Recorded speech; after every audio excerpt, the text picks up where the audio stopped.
मिठे पानी जे माग सेठारजा खां सैदुल्ला सहते जो महबूबा तरफां चाहींदड़ ॾांहुं लिखियल आख़िरी ख़त। मुंहिंजा सबाझड़ा पिरी गुज़िरियल रात हज़ारे ख़्वाब हक़ीक़ती साबिया मानण खां पहिरियां अप्रैल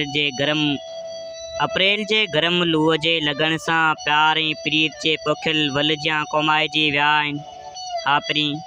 रात बिना कंहिं अगवा टेतला जे सहेलियूं ॻाढ़ो जोड़ो खणी आयूं ऐं मूंखे इहो चई सिंगारण में लॻी वियूं त तुंहिंजो निकाह थियण वारो आहे। उन जुमिले जिस्म मां सिसराटियूं कढी अहिड़ी त शाम ग़रीबां बर्पा कई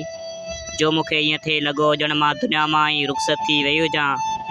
ऐं हीउ ॻाढ़ो जोड़ो मूंखे कफ़न तौरु पहिराए कुझु घड़ियुनि में क़बर जी ज़ीनत बणायो वेंदो। इहो सोचींदे सोचींदे अरमाननि जे क़त्ल जो वक़्तु अची वियो ऐं मुंहिंजो रस्मी निकाह टिनि गवाहनि ऐं शाहिदनि तरफ़ां आंदल काग़ज़ ते ॾकंदड़ हथनि सां हिकु सही जी सूरत में थी वियो, जंहिंमें न मुंहिंजी का रज़ामंदी हुई न वरी इनकार करे थे सघियसि। बरसाति खां पोइ थर जे भिनल भिटुनि जहिड़ा ख़ूबसूरत पिरी मां ॼाणा थी मुंहिंजे निकाह जी ख़बर तो मथां कंहिं विझजां कड़की किरंदी पर मुंहिंजा जानी हिते असांजे वस में छा आहे। न ॼमण पंहिंजी मर्ज़ी सां न जीअण न वरी ज़िंदगी जे तलख़ियुनि सां मोह ॾियण लाइ को मर्ज़ी जो हमसफ़र चूंडण जो इख़्तियार मिले थो। मूं ॾांहुं ॾिसी अक्सर नैण झुकाईंदड़ शर्मीला पिरी पाण ॻोठाणा आहियूं। असांजे वरड़नि जूं इज़तूं ऐं पटका सिर्फ़ु पंहिंजे अना जा रिश्ता किराइण में बुलंद थींदा आहिनि ऐं मां बरात उन रस्म खे ज़िंदा कराईंदे क़ुर्बान कई वई आहियां।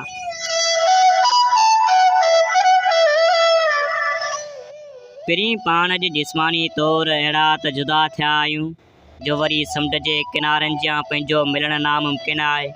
पर उते ई रुहानी तौरु वरी अहिड़ा जुड़ा आहियूं जो जॾहिं बि सरें पीला गुल झले तॾहिं जनवरी जे थधिड़ी हवा में रक़्स कंदड़ उन्हनि गुलड़नि ॾांहुं नज़र फेराइजां मां तोखे उन्हनि में झूमंदे नज़र ईंदुसि। मूंखां बार बार वफ़ाउनि जा क़सम खणाईंदड़ मुंहिंजे मन जा राजा, मां तोखे भला किथे थी विसारे सघां। हा मां जंहिं राति उदास थींदसि तॾहिं आकाश ते हज़ारे सितारनि जे विच में चिमकंदड़ चंड जहिड़ा पिरी मां तोसां मुखातिब थींदसि ऐं पंहिंजूं सभु दर्द कथाऊं तोखे ॿुधाईंदसि ऐं तुंहिंजे भांकर जे उसीड़े में जागी जागी सुबुह करे छॾींदसि।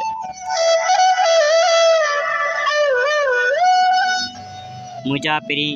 अॼु कुझु घड़ियुनि में मां अबाणू घर छॾे रुख़सत थी वेंदसि, पर तोसां घारियल लम्हा ऐं सलाड़ियल सुनहरी ख़्वाब भले छो न हुजनि, भले छो न हिन रस्मी निकाह सां भूरा भूरा थिया हुजनि, पर मां उन्हनि टुटल ख़्वाबनि जे ज़रनि खे सांढींदसि। हाणे मां मोकिलाईंदसि तुंहिंजे ई लिखियल इन्हनि सिटुनि सां असांखे वफ़ाऊं वरी यादि आयूं,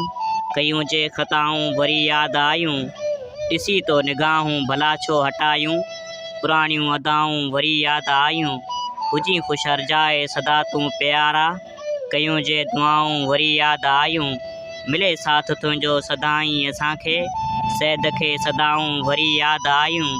असांखे वफ़ाऊं वरी यादि आयूं, कयूं जे ख़ताऊं वरी यादि आयूं,